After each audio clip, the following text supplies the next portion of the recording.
I saw a picture of you. I saw your picture, and I was like, I want that little girl. Oh my God, laid eyes on you, got stuck, you a bad little vibe in the show. Take my time, nothing like your last few guys got fans, so you had to go. You can't keep these niggas out your life, you need to call on me. Hi, it's your girl Dacheka, and welcome back to my channel. So today, this might be one of my favorite videos I filmed so far. I'm here with my mommy. Hi. This is Amy, my mom, and a lot of you guys may or may not know, but I was actually adopted when I was just about 6 years old from Haiti, and I love being Haitian. I love my Haitian narrative, or my Haitian background, and I also love the fact that I'm American and I have my American family. So we wanted to kind of dive in today and talk about my whole story about me being adopted from kind of the beginning, from mom finding me on the internet to kind of where we are now. So if you guys are interested, just keep on watching. Really, she a boss bitch, she the one gon' make decisions, money with her mouth is. No niggas gon' look but they can't hit it, she a target. Like the way she poppin' shit, drop hands on designer shit. She don't ever need from no nigga, that's why I can't resist. First and foremost, if you guys haven't seen some of my previous videos, Woo! Oh, you got it! my mom has been in a bunch of my videos already. We are best friends. We love to do a lot of things together. One of the things we love to do is travel. So we travel a lot, which you and Dad kind of incorporated into our lives starting very young, which I appreciate and I love so much. But Mom and I were like this, so we grew up very, very close, and I feel very blessed to say that because a lot of people who were adopted, a lot of adoptive stories are not as graceful as ours. But I definitely wanted to share it. This is an important, big part of who I am, an important part of my life. Mom's obviously one of the most important people in my life, so wanted to introduce her to the YouTube family. So thank you so much for coming on my channel. Absolutely. And sitting down with me. It's awesome. Absolutely. It's awesome. So maybe we should just kind of start from the beginning. I asked you guys on Instagram as well, and make sure you guys follow me on Instagram. I'll tag it right here. To ask us questions, we'll make sure to answer those at the end after we kind of go through the story. I have a couple questions for Mom myself, and we're just kind of go from there. Maybe we could start with why you wanted to adopt, or how did you get to the point where you wanted to adopt? Yeah, so I think I was in my late 30s, maybe 40s, something like that. And I was actually, I had gone back to school. I was working on a master's degree. And, we had Megan. And Megan desperately wanted a sister and had wanted one for a long time. So, and I had thought about adopting, it had kind of been in the back of my mind for a while. And I think it was, I just one day decided I kind of wanted to move forward with it. And I just literally, I went on the internet and I put in adoptions. And, a million different things pop up. And I started scrolling through them. And one of the things said, pictures of waiting children. So I clicked on that, and I started looking through these kids, all these kids who were waiting to be adopted. From everywhere, or was it from a certain place? I didn't know. Okay. I didn't know at the time. I didn't know where these kids were. I had no idea. But I saw a picture of you. I saw your picture, and I was like, I want that little girl. And 2.5 years later, we brought you home. Yeah, so if you guys heard that, 2.5 years it took from the moment you found me to the moment I came home. It was about 2.5 to 3 years. Yeah. So kind of what was that process like? Crazy. Just a ton of paperwork, home visits, fingerprints, and then our fingerprints expired. However, the ones they had on file, so we had to go back and redo them. And it was a very lengthy process. Very lengthy, time consuming, and just a lot of waiting. A lot of just waiting, And so, like, when you saw that picture, like, how did it go from, you seeing a picture of me to, like, this is the process? Like, I don't understand. Well, then I had to kind of work backwards. Then I had to look at, research the site a little bit more and find out where the kids were. Well, I found out that you were all associated with this one adoption agency. Okay. So through that agency, I found out that you were actually in Haiti. So it was kind of working backwards. Like, I found you and then and then contacted the agency, and that's where we kind of started as far as the paperwork goes. Oh wow! So just years of paperwork waiting. Yeah. Like I think that you said they did home inspections, they interview people in the family, all that.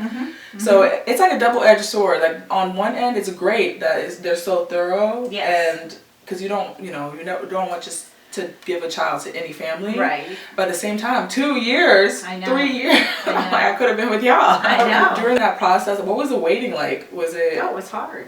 Yeah. It was hard. We finally got in touch with Pastor Fritz. We were connected with him, and Pastor Fritz is, of course, who you were living at his house in Haiti, at his orphanage. Yeah. So he would send us videos sometimes. Oh, really? Yes, we would get videos, and that was nice. So we got to like see you and a bunch of the other kids too. I didn't know that. Yeah, we had some videos that were so that was good. That kind of kept us, in the loop, and but yeah, it was long. It was really long, and it was frustrating. Oh. Yeah, so it really was. The orphanage I was living in Haiti was in the capital, right? Port-au-Prince. Yep. And it was ran by the Pastor Fritz and his wife, Madame Fritz. And within the orphanage, there were nannies that helped take care of us. And there was a bunch of kids. I don't even know how many kids were in the orphanage. Like 90? There was a bunch of kids in the orphanage. And we lived in one room with bunk beds. And we had an area outside. The orphanage itself had an upstairs, but we weren't allowed upstairs unless our adoptive parents were in town. So when they came in town, we were going a little crazy. We were going upstairs. I would run upstairs, just take all my clothes off and just get in the bathtub. Yep. Because that was the time that we could, bathe inside and with our parents. And I have great memories of coming down. Within the process of you adopting me, Mom and Dad had to come to Haiti. Yeah. So how did that? Did you know you would have to come visit before? No, we didn't. But it was getting towards the end. We were getting close to being able to bring you home. But your mom, your biological mom, wanted to meet us. She pretty much insisted on meeting us before she was going to sign a final paper. So Daddy and I went down to Haiti. So what was that? Okay, so what was the preparation like going down to Haiti? Because I don't know back in the day what you knew about Haiti, what the news said about Haiti, anything about that. How were you feeling kind of getting ready for that? Yeah, a little bit nervous because actually, it was not the safest place to be going. And it's a third world country too, so it's going to be automatically so different than anything you've probably ever seen before. Yes, and it was an eye-opener. It was. I was not expecting what I saw. I really wasn't. It was, I had never been to a third world country before, so it was an experience. Do you mind going into what you saw, or do you kind of want to skip, kind of keep it, you don't want to dive into too much of what opened your eyes and what you saw?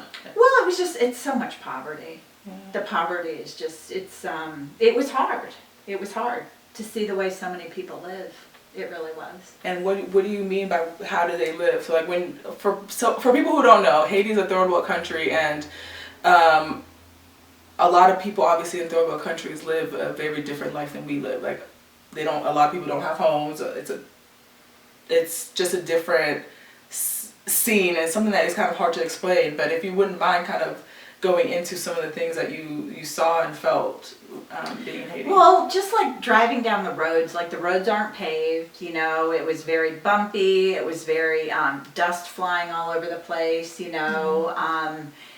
this was in the capital, in Port-au-Prince, and you get outside of the capital a bit, because we went to your mom's house and your dad's house, and just their houses, it's just it's almost like, people just kind of find whatever they can find and put it together to make some type of shelter to live under.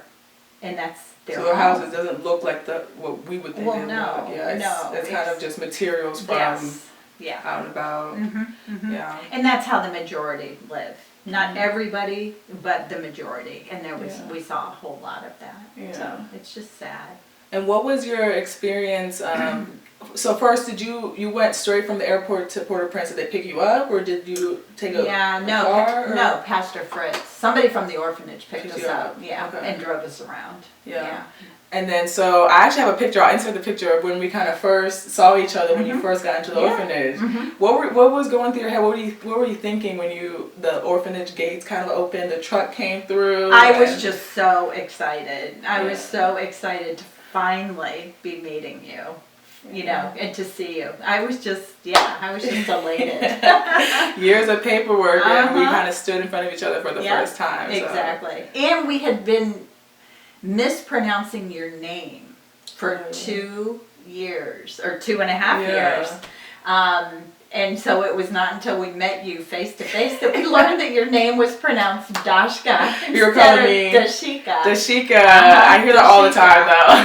Yeah, we finally learned it was Dacheka. I was probably like, who's that? Coming into the orphanage, you're meeting Dacheka, realizing it's Dacheka for the first time. Yeah. How long were you in Haiti for the first time? Like 4 days, I think, the first time. Yeah, about 4 days. And during that time, do we get to know each other? Was there extra paperwork? What was the kind of? No, we spent some time just kind of hanging out at the orphanage, being with the kids. You bring one of your friends or 2 of your friends upstairs with you, you know. And then we went out with Pastor Fritz and maybe somebody else from the orphanage, and we had to go and, of course, meet your mom and your dad, because that was the purpose of our trip, really. So we went to your dad's house and we went to your mom's house and we met your biological parents. So how was, I don't think we ever talked about this, or how was your experience? So you met dad first or mom first? Or I think it was your dad. I think we met your dad first, and of course he was easier to communicate with because he spoke English. Right. When we met your mom, it was kind of awkward because we couldn't really communicate. Yeah. Pastor Fritz had to translate for us. But apparently your mom was okay with, you know, what she saw. You got the stamp of approval. Yeah, because she decided she would, you know, do the last step and sign and move forward. Yeah, she felt comfortable, I think, with you coming to live with us. So going into, if you remember, going into meeting my dad, how was the environment? What did it look like? And like, what was the experience of meeting my dad? Do you remember like your impressions? I really don't that much. I just don't. It's kind of a blur. I mean, and it was fast, and you know, there was a lot of like your dad and Pastor Fritz were speaking Creole, you know, and Daddy and I were kind of just there. Just kind of there, yeah. I don't know. And my dad speaks French. My adopted dad, your husband, speaks French, so he could pick up a little bit here and there. Yeah. But because French or Creole is a francophone language, so it has like French embedded into it a lot. Right. But at the same time, you know, you're speaking so fast in Creole. There's a lot going on. Yeah. So Yeah. But so meeting my mom, it was separate. They weren't. Correct. Okay. Correct. They lived in separate houses, a little bit different areas. I don't know. We drove a little ways to get to your mom's house. I remember that. And like I say, we weren't there very long. We weren't. And Pastor Fritz did most of the communicating because, again, your mom doesn't know any English. So, So quick. It really was. Yeah, it really was. Yeah, and we went back to the orphanage, and we knew that everything was good. And things were going to move forward. And Pastor Fritz told us, it won't be long now. And that was like Labor Day weekend, so it was 2 months. Oh, wow.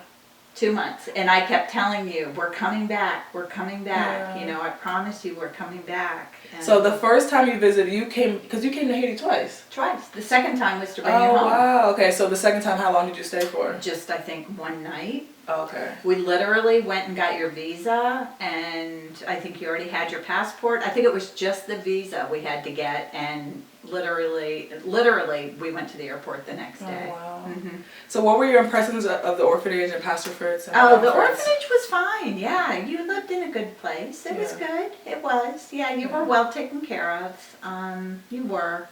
And we got meals every day. You got 2 meals a day. Yeah. 2. A lot of like porridge, I guess it was, some type of porridge. And that's the other thing. When parents were there, you got to eat upstairs with the parents. So that was like a big deal too. Yeah. And I remember the second time we went back, we realized, well, I think we brought them the first time too. We brought like snacks and some treats and stuff. Like we brought this great big bag of lollipops, Dum Dum lollipops. It was like 500 of them. We stuck those in a suitcase. And I mean, the nannies and all the kids went absolutely crazy over those Dum Dum lollipops. Something as simple as lollipops. Yep, because they don't get that stuff. So that was like a real treat. And then up in my room, I can remember I brought like animal crackers and peanut butter, and you would just sit on the bed and eat animal crackers and dip them in the peanut butter just like all afternoon. I love that. That makes me so happy because I still would do that.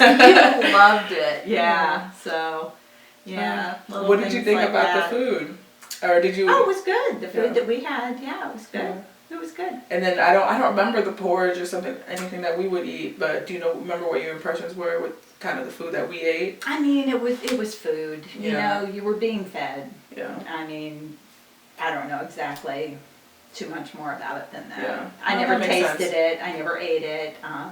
But That makes sense. And I remember when we were in the orphanage, we had some sort of, it was schooling, or, because I remember having to dress up in uniforms somewhat. Was that, do you remember what that was, like school or church? Or? no, I don't know. Because, I mean, you used to tell me that you went to school, but I don't know if you did for sure or not. I don't know. Because you were only 5. So Okay. I don't know if you were going to actual school or not. Because I remember, I mean, at least in our album, we have pictures of people, like the little kids in uniform. Maybe I was too young. I think you maybe were, because when we brought you home, you went to kindergarten. Yeah, so I was super young. Yeah. So I was 5 when I was adopted. In November, I came home, and I turned 6 in December. So I was just about 6, but, I was 5. One of my first memories of coming to America was in our driveway down in Caroline County. I remember us driving, and there was just a bunch of leaves in the driveway. And I remember the car just pushing the leaves out of the way. I don't think we had that because it was summer all the time. So I don't know if the leaves would fall and the seasons would change and all that. Yeah. So I remember the leaves specifically on the ground and just being thrown out the way. And that's all I remember. Oh, that's so funny. But I think that's like my very first memory. But so tell me about leaving Haiti, landing in Miami, because from my understanding, as soon as I landed in Miami, I was a U.S. citizen. That's right. Yeah. So tell me about the experience of kind of leaving Haiti and how was I? What was my demeanor like? What was I like kind of leaving Haiti? Yeah, you were scared. I mean, it was like, I think I don't know what you understood exactly. I mean, you knew, they had told you because they communicated, you're leaving with your parent, these are your new parents, you're going to be going to their, so I think you kind of understood what was going on, but at the same time, you weren't 100% sure what was going on. So Pastor Fritz took us to the airport, and your biological mom and dad came with us. Okay. So my last time seeing them wasn't at their house. The last time seeing them was at the airport. Yep, at the airport. Yep, they came to the airport, and they said goodbye to us, and we went into the airport, and I remember Daddy was holding you and at the airport in Port-au-Prince, and you never let go of him until we got to Richmond, Virginia. Wow. You just never let go of him. I can't even imagine what was going. I can't imagine what was going through my head. I wonder what my parents were thinking. Yeah, I don't. They were very emotional, or what was their demeanor like? I think they probably had mixed emotions. I mean, yeah, your mom was, she was crying. It was kind of hard. I think Daddy, we were just trying to go as fast as we could, because situations like that, you don't want to prolong them. We knew what was happening. Let's just do it. This is what we need to do. And then I was thinking once we got to Miami, I was all excited to like take you to McDonald's and get you a Happy Meal. I thought you'd be so excited about that. You didn't eat a bite, not a bite, and you didn't let go of Daddy either. Yeah. I know I didn't. I had to like trouble readjusting and eating. Tell me about that, because I think it was like a couple days or something until I started eating. It was. I remember the first dinner I put out for you, and I cut everything up for you, and I was like, oh, she's gonna love this, because I knew you liked to eat. Yeah. I knew you liked food. And you just like didn't eat a bite. Yeah, it was a couple days, but then you discovered bananas. And then you discovered hot dogs. And hot dogs and bananas, you really stuck to those two for a while. It's funny because I can't stand hot dogs or bananas. I think you ate too many of them. I outdid it. I That's think you funny. did, yeah. So it took a little bit of time, but not, I mean, considering what, the transition that you had just gone through, it was amazing how quickly you adjusted. Yeah. It really was. Yeah, so tell me about those first few weeks. Like, Yeah, so what the was that first like? few weeks, I had taken time off of work. I was staying home with you. I knew I couldn't get you enrolled in school right away because we had to get all your vaccinations done. Oh, yes. So it was several trips to the doctor to get these shots in you, and that in itself was an ordeal. Yeah. You like freaked out when you saw that needle coming, and I couldn't explain it to you. Yeah. We had the language barrier. So let me put this in perspective, okay? So I never had a shot before, I right? don't think so. So obviously to start school, anybody would have to, kids, babies have to get a bunch of shots and vaccinations. I hadn't had those before, so it was like, how many dozens of shots I had to get. A lot. I had to get so many shots, and these were my first time. Imagine, I'm, in a new country, I don't know the language, these white people are coming at me with these needles. Exactly. It was scary. So I remember, or I don't know if I remember this or if you told me this, but I was sitting in my dad's lap. I had like a doctor on each arm, a doctor on each leg, just kind of holding me down while I'm wailing and just going through it because I had to get these shots. Yeah. It was just awful. I dreaded going to those appointments. But by like the fourth one, you got quite a bit better. I'm pretty good at taking shots now. I'm just kind of like. Yeah, you got better with time. Yeah. You did. And I don't know if it was, to this day, I don't know the warts I had on my face. I don't know if that was, because I didn't have those in Haiti, right? Or did I have those in Haiti? I don't think you did. I don't think so. I don't think I'm looking you at came home pictures. with them. Yeah, so it was some type of, your skin Reaction. reacted to something, whether Yeah. it was soap or, I don't know. So soon, like kind of around this time, right? Did I get those frozen off around this time? The warts? Uh-huh. Oh yeah, so kind of around this time I had developed these facial and just warts on my body. I don't know, like mom said, if it was a reaction to the soap, the food. I don't know, it might have been a food difference. It might have been just culturally the air. I don't know what it was. Yeah. But I had developed these warts and I had to get those frozen off as well. And that was kind of the same process, I'm assuming, at the doctor's office. Oh, you were much better with that. Oh yeah. You were. You were okay with that. I don't know about okay, but much better. Yeah. Yeah. We were able to get through that. So the first few weeks coming home, it was a lot of trying new foods, going to the doctor. Yep. What do you kind of remember about, us building our relationship and just kind of, what was that first few months I like? would just try to I'd put the TV on. I was like putting on like Sesame Street, Barney. Just I wanted you to start learning like English. So just everything you heard, well, obviously was going to be English, and like. So I'd have you watch some shows, try different foods. We'd go out for a walk, just little walks in the neighborhood. We stayed pretty busy. I don't really know exactly what we did, but we stayed pretty busy. Yeah. And then it was time to get you enrolled in school. So about 4 to 6 weeks after we brought you home, we were ready to get you into school.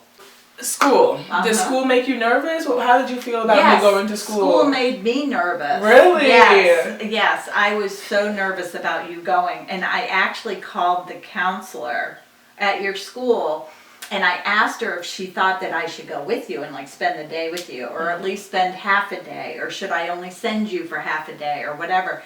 And she said to me, she said, Amy, you're a counselor. You know how resilient kids are. and how everybody is just going to want to help Dacheka out. She said, you coming would be the worst thing. She said, you know that. And I was like, yeah, you're right. I do know that. So I was nervous, but I would drive you to school. I remember that first day you went, you had your little backpack and everything, and I was nervous. And I got there to pick you up that afternoon, and you came walking through the cafeteria, and you were just beaming. You had the biggest smile on your face, which just made me think, oh, thank God she had a good day. Oh, yay. We're good. You were just so happy and ready to go back the next day. And from there, yeah, so you loved going to school. So I was social from kind of the beginning. Absolutely. Yeah. Absolutely. And the counselor called me and she said, oh my gosh, everybody just wanted to help Dacheka. They wanted to be there for her. Everybody was volunteering to do this, that, and the other thing, you know, because you needed like a buddy, you needed a helper for this, you know, and of course, again, the language barrier was, you know, a bit of a thing, but you made it through, and you just picked up English like that. How long do you think it was until I was like, you know, Couple conversational months. and then Couple months. I mean, it wasn't long at all. Not at all. Just kids learn incredible. quick. Yeah, you're just sponges. And again, it's all you heard. Yeah. Radio in the car, TV at home, you know, us talking at home. You heard no other language. So. Yeah, sometimes like I love that I learned English very quickly, but at the same time it makes me feel like I push the Creole out, you know? I wish I was able to speak both and be, you know, fluent in both, but that also makes me think, like we always say, there's no way it's just not there, you know, the Creole, because I was around it, I lived it, I was born there. Until almost 6. Yeah, so there's no way it's just gone. I don't think it is. I think that I just need to be in the space and the environment. Like when I go back to Haiti eventually, I think that it will take me like that to learn it back. That's what I think too. I do. Oh, that makes me so happy. What was the hardest part kind of about adopting a black child and raising a black child? Was there a lot of hardships, or was it kind of a smooth transition? I would say it was relatively smooth. The hardest part for me was your hair. Yeah. The hardest part for me is my hair. I did not know what to do with your hair. I had no idea. And so I experimented. I tried all different kinds of things. And I used to sit you in a chair every Sunday afternoon for like 3 or 4 hours, and I would do something with it and leave it for the week. So we had Sunday wash days like every other black family. We did. That's so funny. And I remember I looked cute. I did my best. I looked cute. Well, then you didn't have YouTube back then. Like now you could have just like YouTubed it. I know. You didn't have that. You kind of were just going in blind. I was. I respect it. You did what you could. I did the best I could. I took those matters in my own hands as soon as I could, but you did the best you could. Okay, well there you have it, guys. My whole adoptive story. My mom, my amazing mom Amy. Thank you so much for coming on my channel. Absolutely. I appreciate, and I love this. And we got to talk about things we may not have touched on, refreshed our memory a little bit. That's right. That's right. I appreciate you guys so much for watching. Thank you. Make sure you leave a like, comment, share, and subscribe. Make sure you comment on how amazing mom is. Don't forget, I post every Tuesday and Friday, so I'll see you guys back on this channel real soon. Bye.